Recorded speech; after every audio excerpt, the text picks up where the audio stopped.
My name is Yerachmiel Coulter, and I'm the Hamish Handyman. Welcome to our channel. Today, I want to discuss creating a sukkah.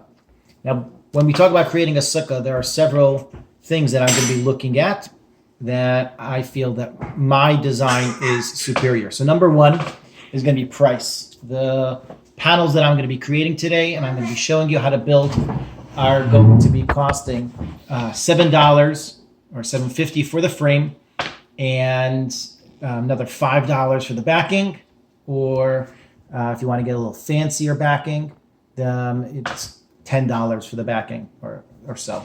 So you're talking about $12 to $25 per panel that we're going to build.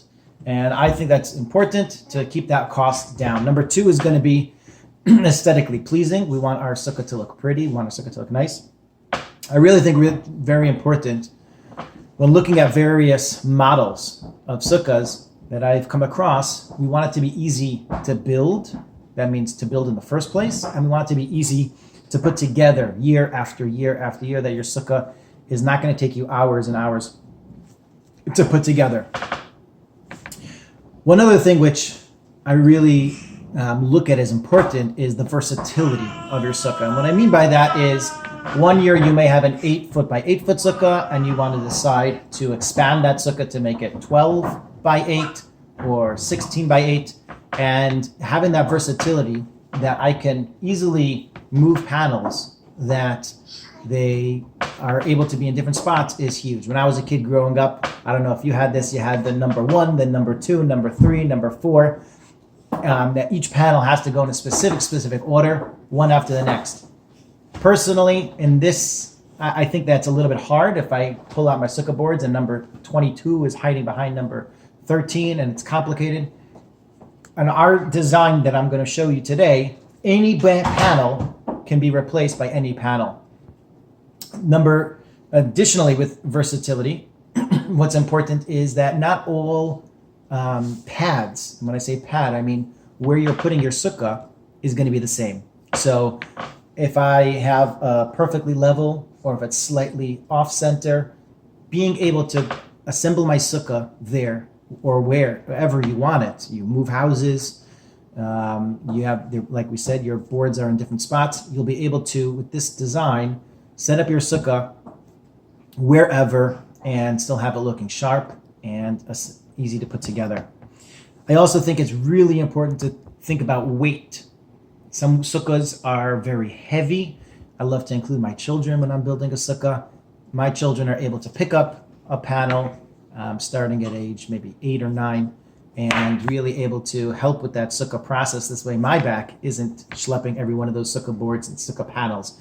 So I'm going to explain to you different ideas of how to make your weight of your panels a little bit lighter, yet not punt on any of the strength. And that's our last thing that we're going to focus on, is the sturdiness, creating a sturdy, structurally sound, stable sukkah.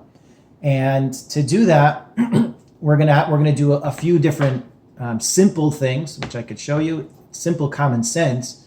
But when I'm looking around and I see different people's homemade sukkahs, it's clear that that's not always implemented. So let's get into it. How are we going to make our sukkah panels? And it's a really simple design. Each panel is going to be 2 feet wide by 8 feet tall. Now, we talked about the sturdiness and we talked about the stability, and I want to show you a few important things that we want to consider. So what I'm making my frame of the sukkah is going to greatly impact the strength of my panel. So number one is I like to make them 2 feet wide. When you have a 4-foot panel, it is bigger and you end up having a lot of play and give movement on the panel. It also makes the panel a lot heavier. We talked about the weight.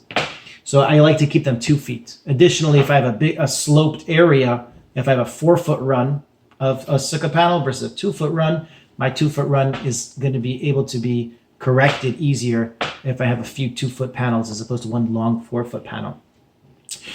Another thing is my panels, if I make it out of 2x4s, 2x4s are very heavy and in my opinion, a little bit overkill. So it's going to be heavier.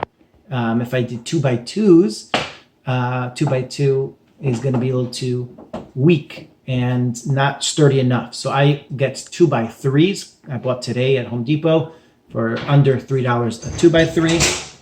And the 2x3s, I'm going to make, I want the top to the bottom to be 96 inches. Now your average 2x3 is going to come in an 8-foot run, which will make it 96 inches. So you're going to cut off a little bit from your 2x3, and I'm going to explain to you in a minute why you want to do that as opposed to keeping this long and cutting these.